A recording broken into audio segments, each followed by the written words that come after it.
Israel और Hamas के बीच चल रहे गाजा युद्ध को 1 साल बीत चुका है, मगर अब तक ये जंग किसी नतीजे तक पहुंचती नजर नहीं आ रही है। नेतन्याहू की जिद ने गाजा पट्टी को खंडर बना दिया है।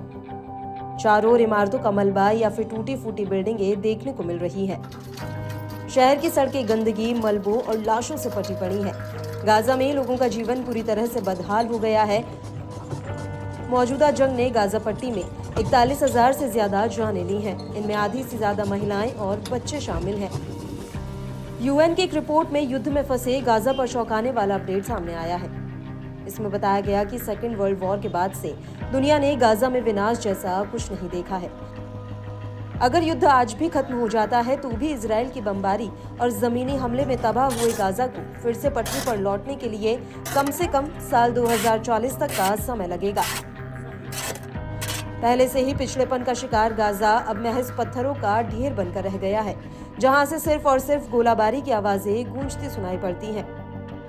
इस बीच गाजा पर इजराइल की ओर से किए जा रहे हमलों ने जहां पहले से ही हालात नर्क बना दिए हैं, वहां अब लोगों के लिए एक और खतरनाक दुश्मन ने अपने पैर पसार लिए हैं। इससे वहां के लोग बिना इजरायली हमलों के भी शिकार बनते रहेंगे। दरअसल गाजा में आने वाले सालों में होने वाली कई साइलेंट मौतों का जिम्मेदार एस्बेस्टस अपनी जड़ें मजबूत कर चुका है।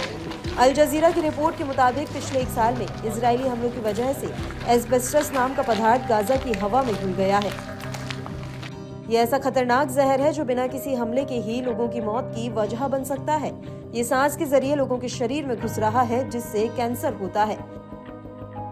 यूएन की रिपोर्ट के मुताबिक गाजा में इजरायली हमले से तबाह हुई इमारतों के मलबे से करीब 8 लाख टन एस्बेस्टस हवा में घुल चुका है। बताते चले कि हमलों से तबाह हुई इमारतों के मलबों से एस्बेस्टस निकलकर हवा में मिल जाता है। ये एक ऐसा पदार्थ है जो बिना छिड़े रहने पर इंसानों के लिए कम जोखिम भरा होता है, मगर जब ये हवा में फैल जाता है तो ये खतरनाक रूप ले लेता है। गाजा में फंसे फिलिस्तीनियों के लिए ये एक मौत की सजा है। इजरायली हमलों की वजह से एस्बेस्टस की बहुत बड़ी मात्रा हवा में मिल चुकी है, जो सांस के जरिए लोगों में कैंसर का कारण बन सकती है।